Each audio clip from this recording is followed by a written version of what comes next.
Boa noite a todos. É com muita alegria que estamos iniciando mais um Evangelho online do Centro Espírita Esperança e Fé. É com muita alegria que nós recebemos vocês todas as segundas-feiras, né? Sejam aqui conosco, na nossa janelinha, né? No virtual, ou seja, depois os nossos amigos que vão assistir a nossa live. Para iniciar, eu vou chamar a nossa amiga, a Vivian, para fazer a leitura do Evangelho. A leitura do Evangelho hoje é o prefácio do Evangelho segundo o Espiritismo. Pode fazer, Vivian, por favor. Prefácio. Os Espíritos do Senhor, que são as virtudes dos céus, qual imenso exército que se movimenta ao receber as ordens do seu comando. Espalham-se por toda a superfície da terra e, semelhantes a estrelas cadentes, vêm iluminar os caminhos e abrir os olhos aos cegos. Eu vos digo, em verdade, que são chegados os tempos em que todas as coisas hão de ser restabelecidas no seu verdadeiro sentido, para dissipar as trevas, confundir os orgulhosos e glorificar os justos. As grandes vozes do céu ressoam como sons de trombetas, e os cânticos dos anjos se lhes associam. Nós vos convidamos, a vós, homens, para o divino concerto. Tomai da lira, fazei uníssonas vossas vozes, e que, no hino sagrado, elas se estendam e repercutam de um extremo a outro do universo. Homens, irmãos a quem amamos, aqui estamos junto de vós. Amai-vos também uns aos outros, e dizei do fundo do coração, fazendo as vontades do Pai, que estás no céu, Senhor, Senhor, e podereis entrar no reino dos céus. O Espírito de verdade, Evangelho segundo o Espiritismo. Obrigada, Vivian. E agora, né, para fazer a oração inicial, nós vamos chamar a nossa amiga, companheira, a Iraídes. Boa noite, Iraídes. Seja bem-vinda. Boa noite a todos. Conectados uma vez mais com essa equipe maravilhosa. Sou Zé Marcos Garcia, essa pleide de irmãos queridos que trabalham nessa casa, encarnados e desencarnados. Vamos elevar o nosso pensamento a Jesus e agradecer. Amantíssimo Mestre Jesus, abençoe o lar de todos nós, abençoe todos os corações, que haja equilíbrio, que haja esperança, que haja fé, sempre para dias melhores. Abençoe as nossas crianças, nossos idosos especialmente. Abençoe aqueles que estão na solidão, presos, tristes, desesperados. Onde houver uma lágrima, que aí esteja um benfeitor para ampará-lo e assisti-lo. Ser conosco, Jesus, como sempre estiveste, ao nosso lado, nos amparando, nos assistindo, hoje e sempre. Que a sua paz esteja em todos os corações, que assim seja. Eu quero convidar agora o nosso amigo Jean Júlio, né? O Jean, que é um trabalhador da doutrina, né? Incansável, tá aí, ó, batalhando, né, Jean? No seu segundo mandato como presidente da US Intermunicipal de Franca, mas tirando questão de cargo, o Jean é aquele nosso amigo que está ali sempre à frente com o Evangelho de Jesus. E hoje, né, a hora que eu estava confirmando com ele a reunião da noite, ainda brinquei com ele, falei assim, olha, você pegou um tema que é o Evangelho inteiro, porque o prefácio do Evangelho, ele é lindo, uma mensagem linda, e que se a gente entender o prefácio, nós já compreendemos o Evangelho inteiro, né? Então, seja bem-vindo, meu amigo. O estudo da noite agora é com você, hein? Vamos lá. Boa noite, Jean. Obrigado pelas palavras. Eu gostei principalmente da última parte. Vocês estão me ouvindo bem? Sim. Do amigo, né? Porque a função da USE é um trabalho que a gente tem a oportunidade agora, mas sem o Centro Espírita a USE não existe. E acima, a USE me deu essa alegria de poder estar na grande maioria das casas espíritas da região. Então, mas independente disso, eu me sinto muito honrado sempre quando eu vou me reportar no grupo de Esperança e Fé.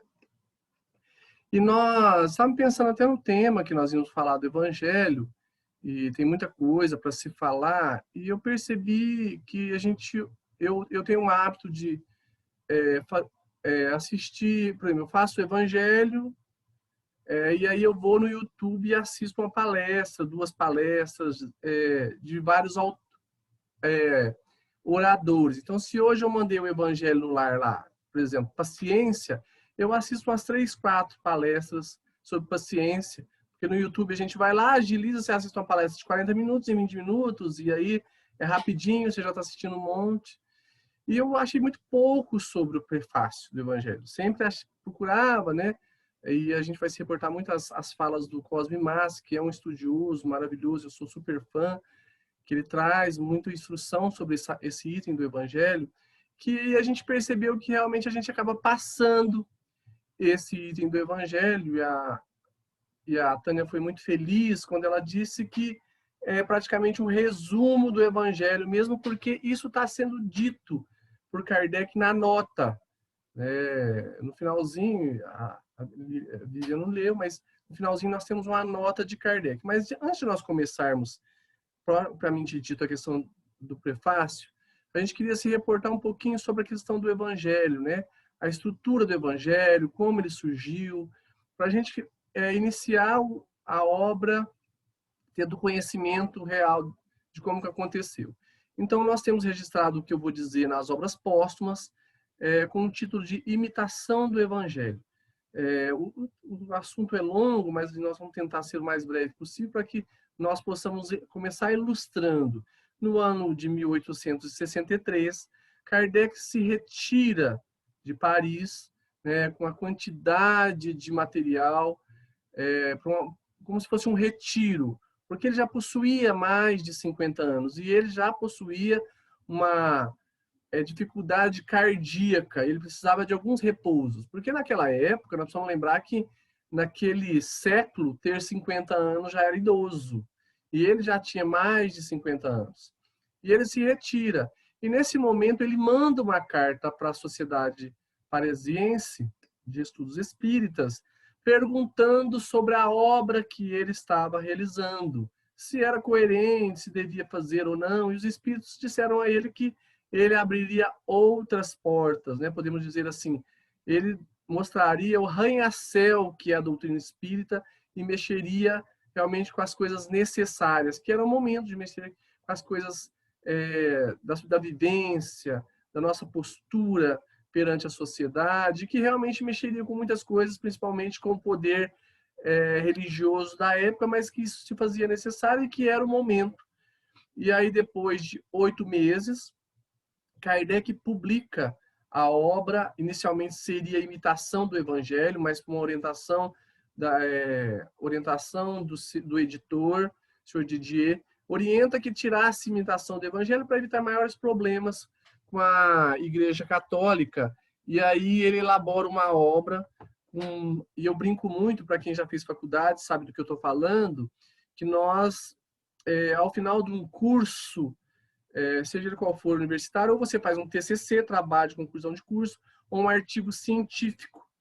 E eu fiz dois na minha que não servem para nada isso mais. Meu último foi faz 10 anos. E Kardec fez mais de 100 artigos científicos. O que eu quero dizer com isso? Que Kardec pega, a estrutura do Evangelho é bem essa, ele pega os ensinamentos que nós encontramos na primeira revelação, na segunda revelação, que nós chamamos de Velho e Novo Testamento, e aí ele faz uma dissertação sobre os ensinamentos do Cristo e dos profetas. Isso usando uma cronologia que ele acreditava ser a melhor para a nossa compreensão dos ensinamentos. E após isso, no final de cada capítulo, ele introduz um ensinamento dos Espíritos referente àquela obra. Então, às vezes a gente não entende isso, que a obra ela foi escrita a 4 mãos. Então, existe uma imensa contribuição de Allan Kardec nessa obra. Minha pequena percepção, para mim, Kardec é um dos espíritos da Pleiade do Cristo, que estava reencarnado naquele momento com o objetivo de organizar esse processo de codificação, de ensino dos espíritos. Sendo assim, provavelmente, não podemos afirmar isso, mas, e eu vou falar por que eu estou dizendo isso, Kardec é um espírito, estava na segunda ordem, na segunda classe, a segunda ordem, a segunda classe. Um espírito bom, benévolo, né? Espírito com grandes virtudes, que tinha condição de escrever uma obra, elaborar uma obra, o auxílio da espiritualidade amiga, atemporal. Então, hoje, se eu estiver dizendo alguma besteira, eu quero que vocês me interrompam se isso estiver sendo feito, ele escreve TCCs, ou melhor, artigos científicos, como eu brinquei no início, né, que são as explicações de cada versículo numa linguagem atemporal. Então, eu escrevi sobre a enfermagem há 10 anos atrás, que muita coisa está obsoleta, mas ele escreveu um livro, um artigo científico, mais de 120 artigos científicos em 8 meses, porque ele inicia isso em agosto de 63 e termina em abril, mais de 100 artigos atemporais. Então, se eu estivesse reencarnado na época de Kardec e lendo hoje a mesma obra, ela não está ultrapassada. E se eu lembrasse disso, eu perceberia que ela não está ultrapassada. Ela é atemporal. E só espíritos numa condição mais evoluída que conseguem fazer artigos, obras que sirvam para um bom tempo na humanidade. Pelo menos eu tento deduzir isso. E quando nós nos reportamos ao prefácio do Evangelho, existe uma nota no final que nós fazemos questão de ler, que diz assim, uma nota de Kardec. E é muito interessante isso, que às vezes nós fazemos alguns estudos, eu vejo muitos estudos no YouTube, alguns estudos na Casa Espírita, que nós temos o hábito de pular as notações de Kardec, de pular as suas orientações. Se nós formos contar as orientações de Kardec no Livro dos Espíritos, nós vamos ampliar em quase 200 perguntas e 200 anotações de Kardec. Passa pelo número que a gente sempre divulga, 1019 ou 1018, depende da tradução, para mais de 1.200 questões, porque aí nós estamos incluindo as anotações, as perguntas B, C, e aí se nós citarmos as citações de Kardec, e aí vai uma sugestão para quem quiser, né, elaborar um livro, um artigo sobre só as citações de Kardec, já é um imenso estudo. E às vezes a gente pula algumas informações, e Kardec, como professor, é metódico, muito metódico. Então nós não devemos pular nenhuma informação, nenhuma leitura, nenhuma frase, porque tudo isso faz parte de uma ciência que foi elaborada, como eu já disse, a 4 mãos. E aí, como eu disse, a orientação dele, ele tem uma nota no final do prefácio.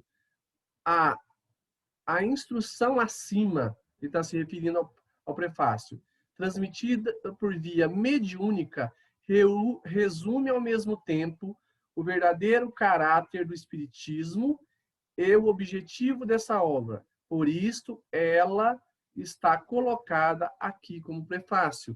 O prefácio é o início, é uma apresentação, é uma resenha de toda a obra. E o mais interessante disso, que o espírito, quando ele tem uma condição evolutiva muito maior, ele não precisa escrever muito. Nós podemos perceber a condição evolutiva pela linguagem. Isso está muito claro lá no livro dos médiuns, que a psicografia é um dos maiores instrumentos que a espiritualidade utiliza e nos orienta a utilizar para julgar a condição evolutiva do espírito. E se nós percebermos, as lições do Evangelho são pequenas lições, pouquíssimas lições são muito grandes. A maioria das lições, principalmente do Espírito de Verdade, são lições pequenas. E isso já começa nos ensinando aí, o prefácio. Observar se as mensagens que nós temos recebido são pequenos chamamentos, ou são várias frases que vão se repetindo para dizer tão pouco, né? Às vezes, desculpa o termo que eu vou usar, às vezes o espírito é uma carroça vazia, que faz muito barulho, mas não fala nada. E às vezes a gente é assim também, uma carroça vazia que fala, mas não fala nada. E aí o Espírito de Verdade, que é o autor dessa mensagem, é curta, concisa e bem precisa. Esse é, ao meu ver, um dos primeiros ensinamentos. Outro, é uma mensagem mediúnica, veio para um processo mediúnico. Houve a influência de um espírito a um corpo perispiritual e assim sucessivamente, como nós já conhecemos. E ele começa dizendo que que a doutrina espírita, que é nessa mensagem, fala do verdadeiro caráter do espiritismo. E aí nós temos que nos reportar à Gênese. Qual é o verdadeiro caráter do espiritismo? Primeiro capítulo lá da Gênese. Ele vem falar de 2 itens. Do caráter religioso e do caráter científico, da revelação divina e da pesquisa científica. Esses são os 2 caráteres. E depois ele vem falar que esse pedacinho resume toda a obra. Olha isso, né? Foi o que a Tânia comentou no começo. Esse prefácio resume toda a obra se nós formos estudar profundamente. Por quê? Porque, na verdade, ele vai nos falar sobre o ser espiritual pelo qual a obra se destina. Porque essa obra, do começo ao fim, ela vem falar para os seres espirituais, que somos nós, que somos encarnados e muitos desencarnados. Então, a proposta desse prefácio é dar uma... E aí, como Kardec era um pedagogo, podemos dizer que né?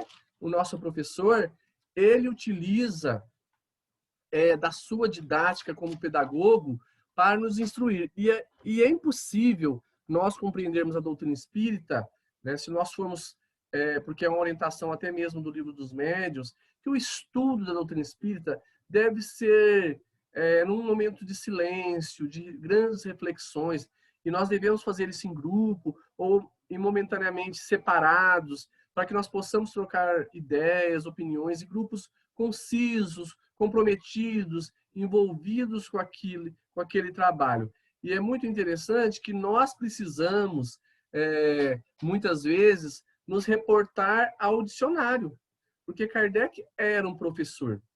E aí, para entender esse professor e toda a analogia e toda a metáfora que o Espírito de Verdade utiliza nesse prefácio, é necessário estudar. E nós podemos dizer, então o Evangelho não é acessível a todos? Pelo contrário, é acessível a todos aqueles que se disponham a servir de verdade, a aprender de verdade. Porque até então, nossa maior dificuldade era viver nas trevas da ignorância, que nós vamos falar um pouquinho. Então, se nós formos falar de item por item, né, nós temos aí 4 parágrafos, e ele começa assim, nós vamos repetir esses parágrafos para nós estarmos ilustrando o que ele está falando, pelo menos nossa pequenez, tentar mostrar para vocês o que a gente percebeu nesses 4 parágrafos, né? Pelo menos um pouquinho, uma vírgula, porque se nós fôssemos estudar ainda mais, nós ficaríamos aqui o ano inteiro falando sobre esse prefácio. E porque, como já foi dito, ele é o resumo, ele é a resenha dessa obra, que tem muitos capítulos, muitos itens que devem ser estudados metodicamente. E isso é uma orientação, né? Nós temos, às vezes, o hábito de abrir o Evangelho e, às vezes, ter até como guru. Vou abrir para ver o que o Evangelho fala sobre isso. Nós não devemos ter essa postura. E sim uma postura de estudo metódico. Claro que em algum momento ou outro você não é um momento de estudo profundo, você abrir para receber uma mensagem é muito importante, sempre é importante. Mas estudar metodicamente essa obra se faz necessário para todos os espíritas, para que nós não venhamos a ter dar instruções equivocadas sobre a doutrina espírita, que é o que mais existe, né? Ainda mais hoje com a facilidade que nós temos com a mídia. Então, para nós começarmos, vamos ler o primeiro, repetir a leitura, e depois nós vamos fazer alguns comentários. Os Espíritos do Senhor, que são as virtudes dos céus, como um imenso exército que se movimenta desde que ele recebeu a ordem, espalham-se sobre toda a superfície da terra, semelhante às estrelas que caem do céu, vem iluminar o caminho e abrir os olhos dos cegos. Então, aí, nessa mensagem, o Espírito de Verdade nos diz que foi encaminhado alguns espíritos para o nosso planeta, para a encarnação no nosso planeta, e também como nossos anjos da guarda. E aí, quando ele cita virtudes, e se a gente for pegar a palavra virtudes, e lá na classificação dos espíritos, nas perguntas, a partir da pergunta 100, nós vamos ver que são os espíritos, não da terceira ordem, e sim a partir da segunda ordem. Espíritos que passaram por processo encarnatório, e aí nós não vamos enumerar, porque isso é muito complicado a gente avaliar, que passaram aqui e deixaram um rastro, uma mensagem de luz, e que fizeram o homem, os espíritos encarnados, a se alavancarem tanto na questão religiosa, tanto nas questões espirituais e tanto nas questões científicas. Então, esses espíritos são esses soldados desse exército que foram convocados. Mas a gente tem que pensar, como que é o exército? O exército, ele é formado por soldados alinhados, que seguem ordens, que respeitam hierarquia, que não mudam o caminho, que não mudam a meta, que foi definido aquilo e cumpre com as suas responsabilidades. E esse processo de iluminação também aconteceu em vários momentos da humanidade, porque nós não podemos pensar que a doutrina espírita é apenas para os espíritos, que essa luz veio só para os espíritas, e sim em vários pontos do nosso planeta reencarnaram espíritos que alavancaram o processo evolutivo daqueles que estavam encarnados em determinado momento, estão encarnados e estarão encarnados em outros momentos. Então, é muito interessante a gente avaliar isso. E o cometa, esse astro, além de fazer iluminar, ele também nos mostra. Porque às vezes nós estamos no caminho, ele ilumina o caminho, mas às vezes a gente não vê. E aí ele também vem nos direcionar, porque muitas vezes nós estamos no caminho, mas ainda estamos cegos para a realidade ou não queremos ver. E aí vem os maiores chamamentos. E esses espíritos que vieram, encarnaram com esse propósito de alavancar a sociedade em todos os sentidos, no processo de evolução, vem aí com um propósito de nos auxiliar a todo instante. E nós esquecemos daqueles que estão nessa mesma condição evolutiva a todo momento, que são os nossos anjos da guarda. Porque os nossos anjos da guarda são espíritos que estão na condição evolutiva um pouquinho melhor que nós. Então, o anjo da guarda do Jean, ele é mais evoluído que o Jean. O anjo da guarda do Jean é mais evoluído. Então, e a gente esquece de se reportar a eles nos momentos mais difíceis, nos momentos em que nós precisamos nos manter no caminho, estar atento a essa luz, e às vezes a sociedade, algum interesse nos tira desse caminho, e nós temos o anjo da guarda para sempre nos relembrar os ensinamentos que estão na nossa consciência. Porque eu posso me encontrar no meio de uma mata, e ali eu não vou encontrar esses encarnados para me auxiliar, mas eu tenho meu anjo da guarda, né, que está nessa classificação desse soldado do Senhor, para sempre nos iluminar. O outro item do Evangelho segundo o Espiritismo, outro parágrafo, continuando, vamos lá. Eu vos digo em verdade, os tempos são chegados em que todas as coisas devem ser restabelecidas em seu sentido verdadeiro, para dissipar as trevas, confundir os orgulhosos e glorificar os justos. Então, se o Espírito de verdade vem e nos diz que ele veio restabelecer alguma coisa, é porque algo estava conturbado, se perdeu. E nós sabemos muito bem que isso aconteceu. Muitos de nós deturpamos durante vários séculos os ensinamentos vindos na primeira revelação, na segunda revelação. Nós, muitas vezes, fomos instrumentos de discórdia, muitas vezes brigamos pelo ensinamento que foi trazido por Moisés, por Jesus e por vários espíritos desse exército que vieram trazer instruções para iluminar o planeta, devido à nossa vontade do domínio através do poder, de dominar consciências. Então, tivemos a oportunidade de ter o conhecimento e usamos mal, ou outros usaram mal. E aí vem o Espiritismo, esses espíritos, restabelecer. E como que ele faz esse restabelecimento? Principalmente nessa obra, utilizando os versículos da Bíblia,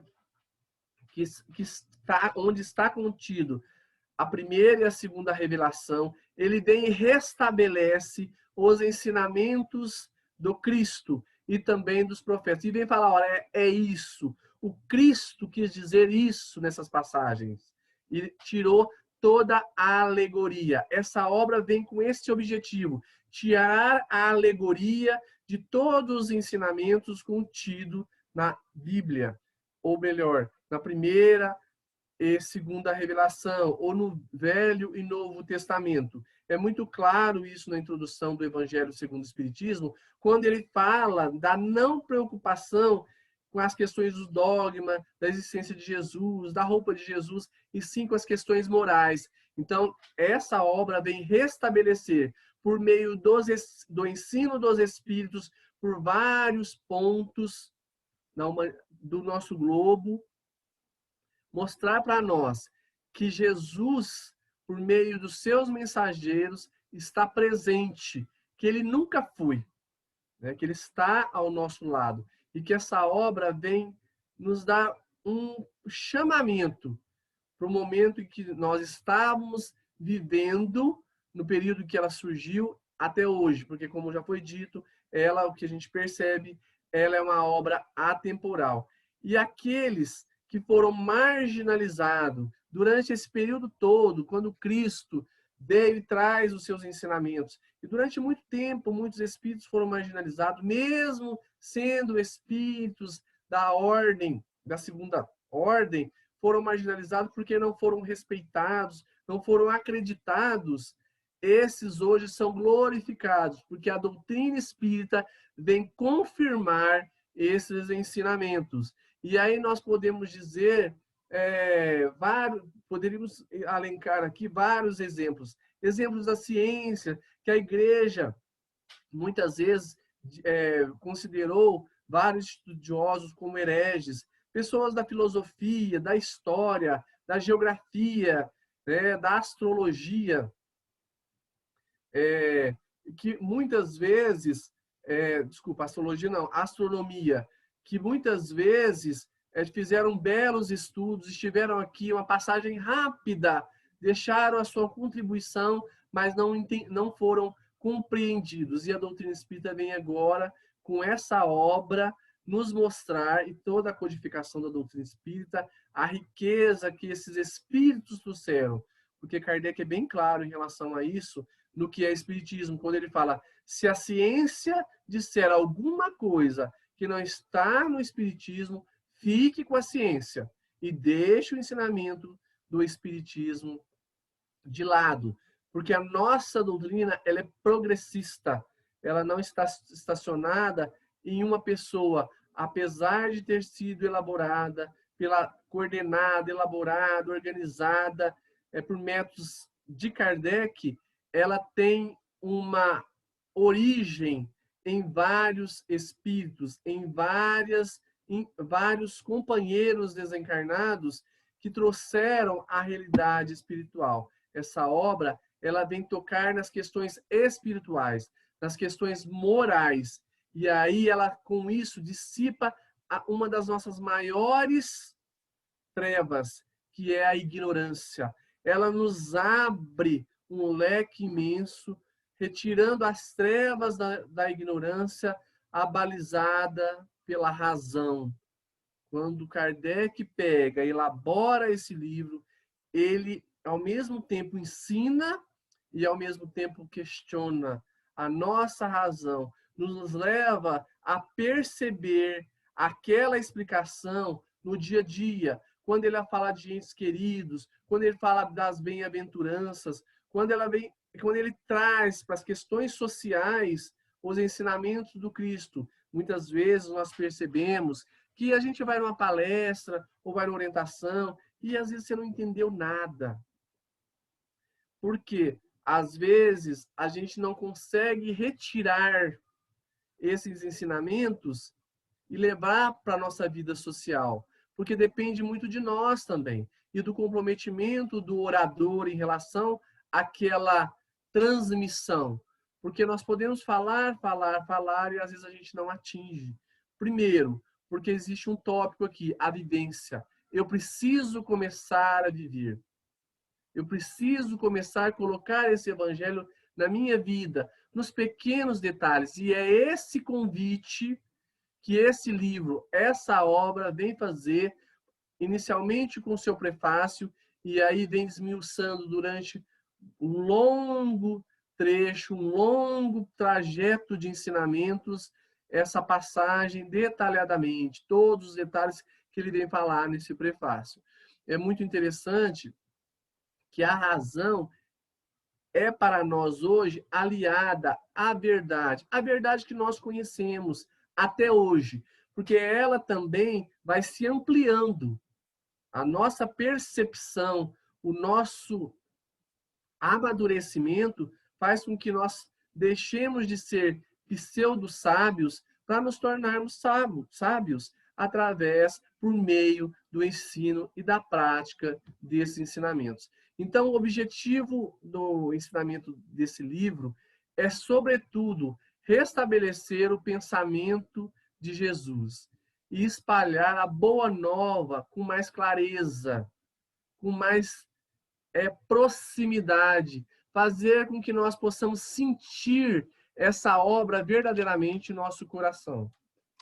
Continuando, no próximo item, no próximo parágrafo, ele vem dizer assim: as grandes vozes do céu ressoam como o som, como o som da trombeta e os coros dos anjos se reúnem. Homens, nós vos convidamos ao devido concerto, que vossas mãos tomem a lira, que vossas vozes se unam e que num hino sagrado se estendam e vibrem de uma extremidade à outra do universo. Às vezes uma tradução de uma obra é diferente de outra, né, se vocês estiverem acompanhando, mas nesse item, primeiro ele vem com a trombeta chamar a atenção, né? Não sei se vocês conseguem ter essa imagem, né? chamar a atenção, esse processo de comunicação que aconteceu naquela época, onde os espíritos se comunicaram em vários pontos do planeta, dando informações de que eles existem, que quem se comunicavam. Então, esse foi o primeiro toque de trombeta. Depois que nós tivemos a orientação sobre isso, por meio do Livro dos Espíritos, por meio do Livro dos Médiuns, onde explica todo o processo mediúnico, ele vem e faz um convite para que nós sejamos agora trabalhadores do Cristo e não apenas espectadores. Então ele vem, tome sua lira, faça parte, contribua com a disseminação dessa luz onde você estiver. Até então nós éramos apenas espectadores. Agora ele vem nos convidar, o Evangelho vem nos convidar a fazer esse processo. E aí isso acontece a partir do quase o finalzinho da obra, aonde tem como objetivo nos levar a colocar em prática os ensinamentos do Evangelho na sociedade. E, de repente, nós nos deparamos a esses convites a todo instante. Porque é muito interessante que a obra O Evangelho segundo o Espiritismo, também nós percebemos que existe uma estrutura. Então, se nós formos falar do capítulo 1 ao capítulo 5, nós temos aí a base da doutrina espírita, aonde ele vem falar de Deus, de pluralidade dos mundos habitados, do processo reencarnatório, da nossa existência como ser espiritual, de Deus como ser único, onipotente, justo e bom. Então, até o capítulo 5, nós recebemos essas orientações que nos dá base, que nos fortalece o ensinamento recebido no Livro dos Espíritos. Depois nós temos, é mostrado a nós as bem-aventuranças, onde nós temos que chegar. Do capítulo 11 ao capítulo 17, nós temos os exemplos dos bem-aventurados, que são esses espíritos do Senhor. Quem são os bem-aventurados? Os espíritos que conseguiram atingir a lei, compreender a lei de amor e de caridade em grande parte de sua plenitude. Depois, a partir do capítulo 17, nós temos que, a partir do momento que nós temos a base, nós sabemos aonde nós devemos chegar por meio dos exemplos dos bem-aventurados. Agora nós temos que colocar isso em prática. Nos é levado à sociedade. Olha, coloque isso em prática. Seja caridoso, indulgente. Muito se pedirá àquele que muito recebeu. E depois nós somos levados ao reconhecimento através das preces, através dos agradecimentos. Então, essa estrutura do Evangelho, nós encontramos essa estrutura no Evangelho. E para que nós sejamos, após percebermos um pouco mais dessa orientação do Espírito de verdade, sermos instrumentos verdadeiros do Cristo, como a orientação que nós temos no Livro dos Espíritos, não sermos meros espectadores, e sim co-criadores do universo, porque nós somos perfectíveis. Nós não conseguiremos ficar estacionado por muito tempo. Mais cedo ou mais tarde nós teremos que caminhar. E aí os espíritos, o Espírito de verdade, com tanta benevolência e misericórdia com a nossa ignorância, vem com muita doçura, afabilidade, nos chamar de irmãos. E ele termina assim, homens. E aí quando fala de homens, se refere a toda a humanidade, irmãos, a quem amamos. Ele diz, nós amamos vocês. E às vezes a gente esquece disso. Que às vezes uma dificuldade que nós temos, aquela dificuldade na família, aquela dificuldade no serviço, nós esquecemos que esses espíritos guardiões nos amam, velam como pais, como mães. Quando nós precisarmos, nós falamos, eu preciso da ajuda de vocês. Eles vêm e nos acolhem. Quando nós lembramos de José Marques Garcia, dos companheiros do movimento espírita, que fizeram um trabalho maravilhoso, que nós acreditamos que estão numa condição que podem nos auxiliar, nós esquecemos que eles podem nos ajudar. E aí, no prefácio, vem reforçar isso. eles nos amam e estão junto de nós. E nós não podemos esquecer disso em momento algum. Nas nossas tarefas, nós precisamos lembrar sempre que somos espíritos, que o Cristo veio para iluminar o planeta, que o Espiritismo veio espiritualizar ainda mais os ensinamentos de Moisés e de Jesus e dar uma clareza em cima desses ensinamentos, para que nós pudéssemos entender esse amor. Entender e confiar nesse amor quando nós nos dispusermos a colocar uma tarefa em prática. Porque na condição que nós nos encontramos, nós seremos muito influenciados por aqueles que não querem que a tarefa seja concluída. Mas eles sempre estão dizendo, eu estou aqui, vai firme, ouça, eu estou aqui com você. E eles vêm ao nosso coração repetindo, dizer, homens, irmãos, a quem amamos, estamos juntos de vós, amai-vos também uns aos outros. Olha o que ele pede, né? Amai-vos uns aos outros. É a condição para que esse auxílio também aconteça. E ele vem falar disso lá no jugo leve, para que nós tenhamos o auxílio necessário da prática, do amor e da caridade. E isso a gente faz com o outro. Primeiro a nós, depois ao outro. Mas isso é tão ao mesmo tempo que a gente acaba não percebendo. Porque eu reconheço o outro em mim. Eu reconheço o outro em mim.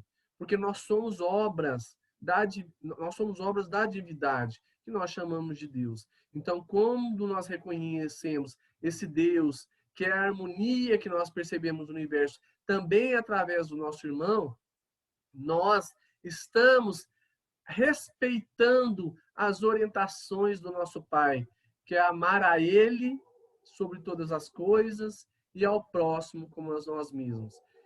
E ele continua, dizer do fundo do vosso coração, com sentimento de crença, de saber que isso é uma verdade, em fazer a vontade do nosso Pai. E essa vontade está aqui, ó, na nossa consciência.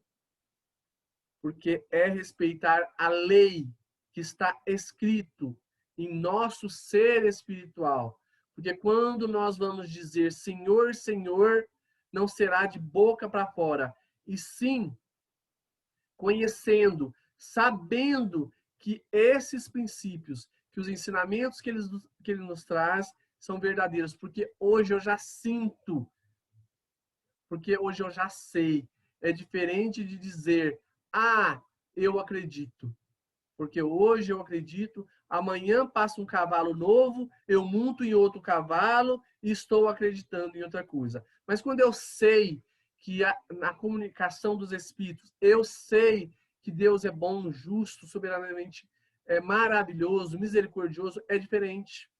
Porque aí não há nada, nenhum vento que se bata, nenhuma tempestade que se provoque, possa me encher com os meus conhecimentos, porque ele já está em mim, como o apóstolo Paulo mesmo dizia, né? Ele se comparava já à questão do Cristo, porque ele já vivia em Cristo, e nós temos como obrigação, como tarefa, tentar buscar esse Cristo, que a nós foi apresentado há mais de 2000 anos. Nós, espíritas, não podemos alegar ignorância, de forma alguma, porque é dito já na casa, em todas as casas espíritas, que com mais de uma semana de evangelho, nós teremos que alavancar muito mais. Então, se existe alguma estrelinha apagada, que nós possamos nos tornar numa estrela maior. E isso depende de cada um de nós, porque as leis são iguais para todos nós. E essa passagem, esse prefácio do Evangelho, vem nos mostrar que nós somos seres espirituais e que o Evangelho é a nossa bússola. E nós podemos utilizá-lo a todo instante. E aí depende de nós acreditarmos nisso, nas nossas atividades diárias. Quando eu sou testado lá no meu serviço, quando eu sou testado dentro do centro espírita, quando eu sou testado dentro do lar, hoje, no qual nós vivemos esse processo de aprendizado com a pandemia do Covid, onde nós fomos obrigados a conviver com o esposo, com a esposa, com o filho, com a sogra, com o patrão. No meu caso, eu com meus colegas de serviço, onde eu tenho que dobrar 12, 18 horas, querendo ou não tenho um funcionário, eu não gosto daquele, eu vou ter que aprender a trabalhar com ele, porque mesmo não gostando, é o único que tem.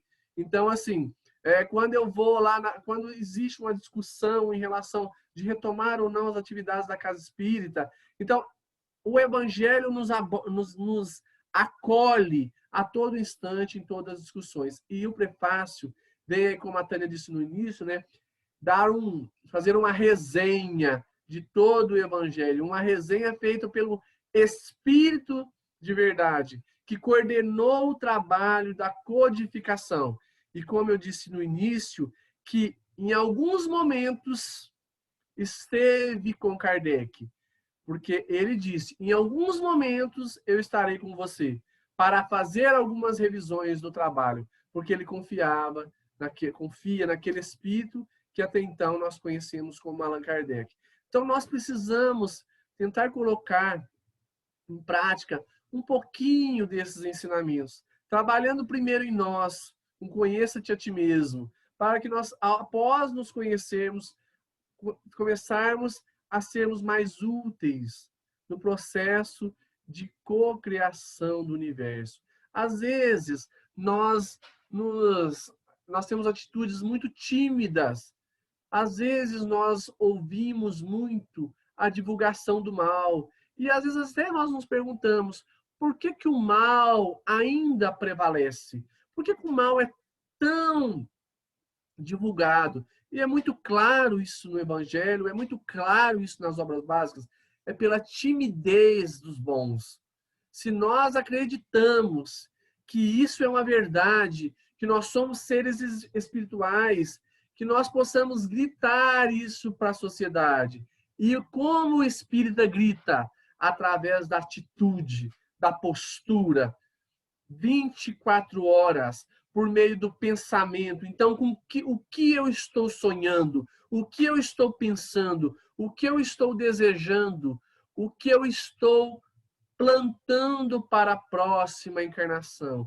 Então, se eu desejo ser, vamos falar materialmente, um médico na outra encarnação, um professor na outra encarnação, um pintor na outra encarnação, um jardineiro na outra encarnação, comece eu agora a plantar a sementinha. Porque aprendendo a plantar a sementinha, na próxima encarnação, eu terei a possibilidade de, além de plantar, também colher e distribuir essas flores. Se eu quero ser um médico nessa encarnação e não consigo, estude biologia, para que na próxima encarnação você já venha com a biologia inata como conhecimento. E aí no vestibular vai ser muito tranquilo. Então nós temos que acreditar nisso, que eu sou um ser espiritual, que eu estou passando por aqui.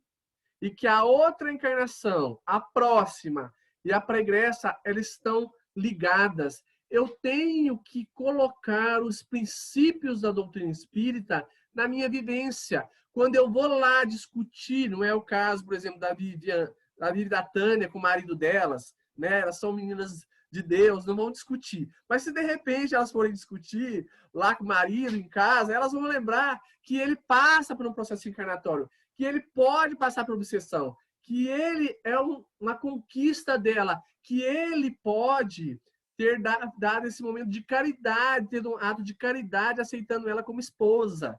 Então, assim, a gente esquece de que o Evangelho é para a nossa vida, os nossos atos diários. A gente esquece que o Evangelho é dentro de casa, que esse ensinamento, né, que a gente tentou passar e com muito carinho, né, com pequena compreensão que a gente tem disso, porque isso aqui, tentar interpretar o que o Espírito de verdade está falando, seria muita presunção da minha parte, mas um pouquinho que a gente está tentando passar para vocês, mas colocar na vivência. Quando eu me reporto na educação de um filho, na educação de um aluno, na educação do próprio esposo ou da própria esposa, se eu lembro de todos os processos, de todos os princípios da doutrina espírita, do processo reencarnatório, que ele é um ser imortal, que ele é um ser perfectível, que Deus é justo e bom, que nós passamos juntos no processo reencarnatório, que existe a comunicação dos espíritos e que ele pode ou não estar influenciado, ou eu estar influenciado por espíritos menos felizes.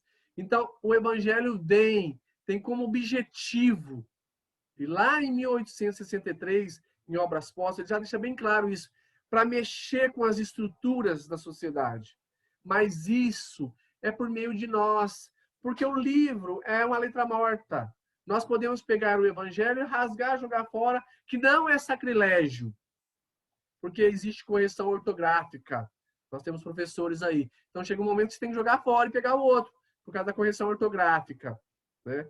Agora, se podemos brincar assim, que o sacrilégio, isso não existe na doutrina espírita, seria nós termos esse conhecimento e não o colocar em prática. Porque o verdadeiro espírita se reconhece pelos esforços. Não é perfeição. Ninguém está falando de perfeição, né? O próprio Evangelho fala isso. Porque chegará um momento em que nós seremos impulsionados ao trabalho do bem. Mas nós podemos ser hoje um desses soldadinhos, os pequenos gestos, os pequenos cuidados com as pessoas que estão ao nosso redor, sejamos mais indulgentes, mais benevolentes, que possamos menos perdoar, porque nos sentirmos menos ofendidos, que nós possamos usar de equidade nas nossas atitudes. E o que quer dizer isso? Atender as pessoas de acordo com suas necessidades, e não igualmente. Um filho não é igual a outro, nunca será. Então eu não posso jamais dizer que um filho é burro e o outro é inteligente, por sinal essas palavras a gente nem deve usar, e sim que todos possuem aptidões necessárias para se construir o universo. Eu quero agradecer a Deus e a vocês pela paciência, a Deus pela misericórdia e pela bênção. Assim, eu sou muito suspeito, eu sou muito grato, gente. Vocês não têm noção por essa, eu até me emociono em falar isso, pela essa doutrina, maravilhosa, né? Eu converso muito com a Tânia, que assim, às vezes eu falo muito isso, que eu não tem como eu não ser espírita nessa encarnação. É impossível. Primeiro, a rua onde eu moro, ela chama Professor Agnello Morato Júnior. Então já começa por aí. Segundo, hoje, em volta da minha casa, eu moro na Santa Cruz, tem 5 centros espírita. A pé, o mais distante é 10 minutos. A pé. Então, assim, eu não teria como não ser espírita, né? Porque se eu tropeçar nos buracos do asfalto, não é crítica, viu, prefeito? Eu tô falando o buraco que tem, o que deixa de ter na calçada, eu vou cair dentro de um centro espírita. Então, eu sou muito grato a essa doutrina maravilhosa que vem tentando me libertar da ignorância, da maledicência, da falta de caridade para com o outro, uma atitude menos feliz que eu possa ter, do meu endurecimento, do meu sentimento e da minha atitude de pseudo-sábio.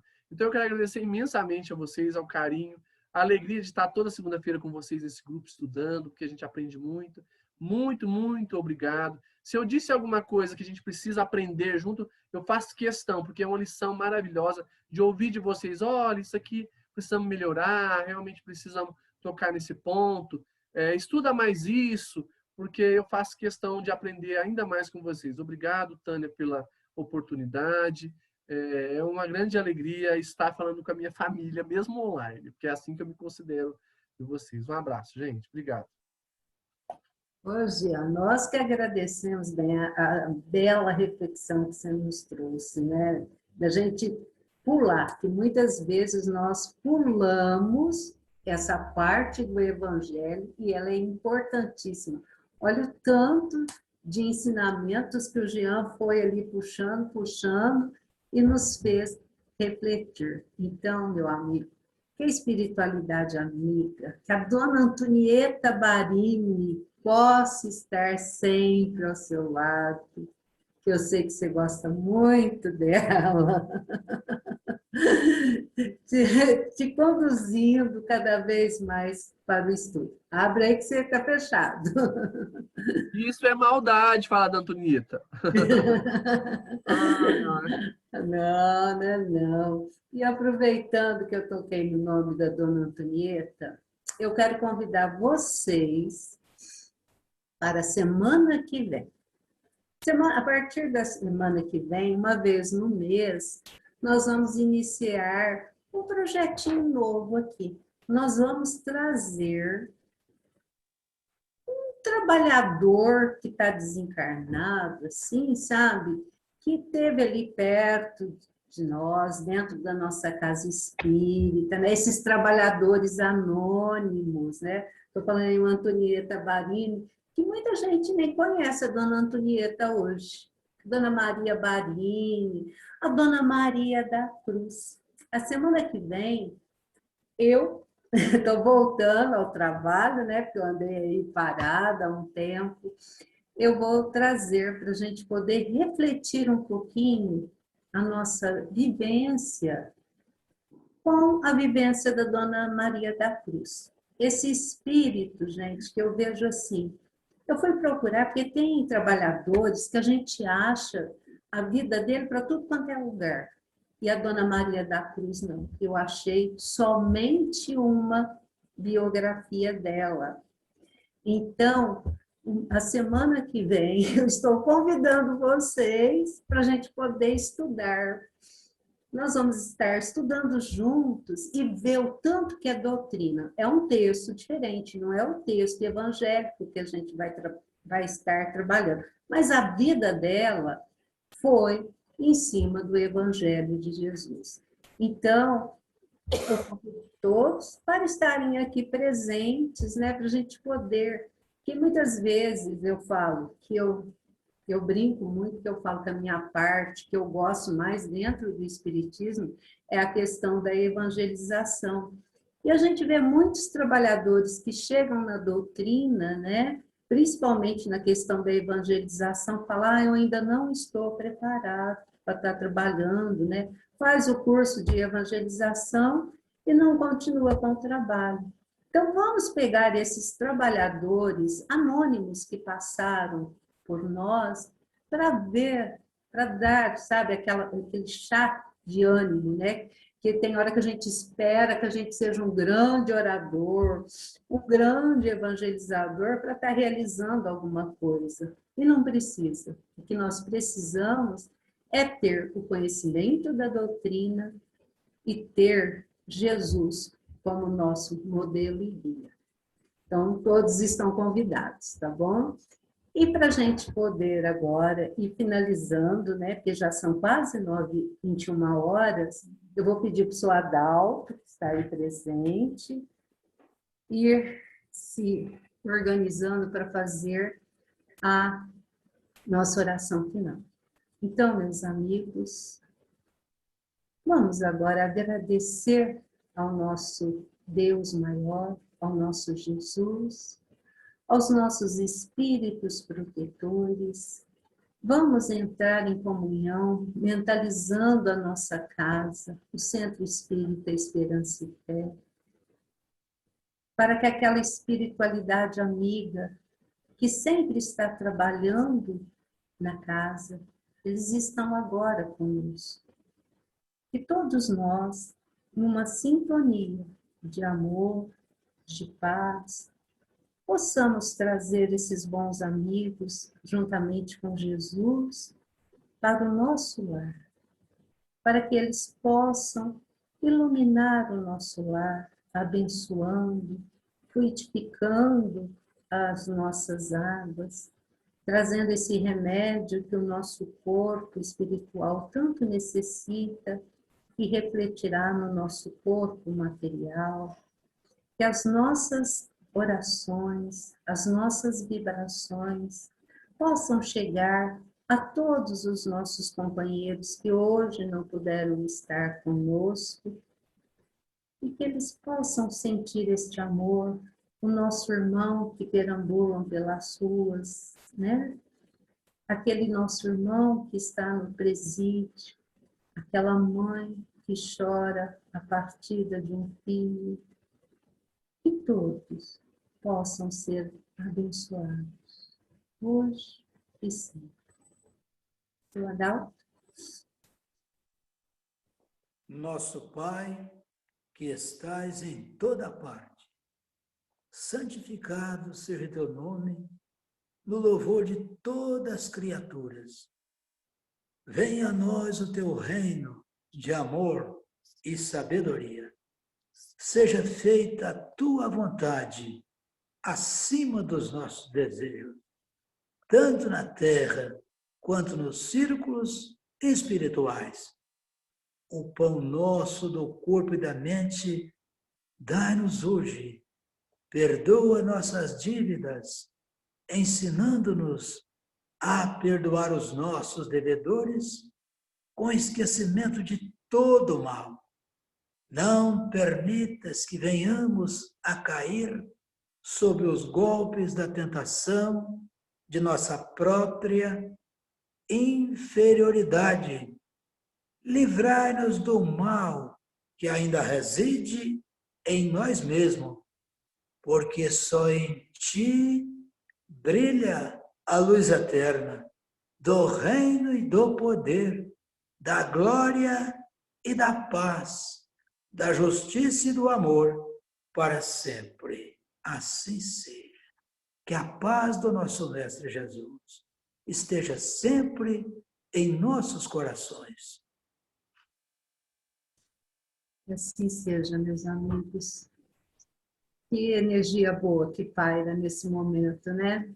Nossa gratidão a todos vocês, que todos possam levar essa paz, essa luz, esse amor do nosso querido Mestre Jesus a todos os companheiros que estiverem ao redor de cada um de vocês.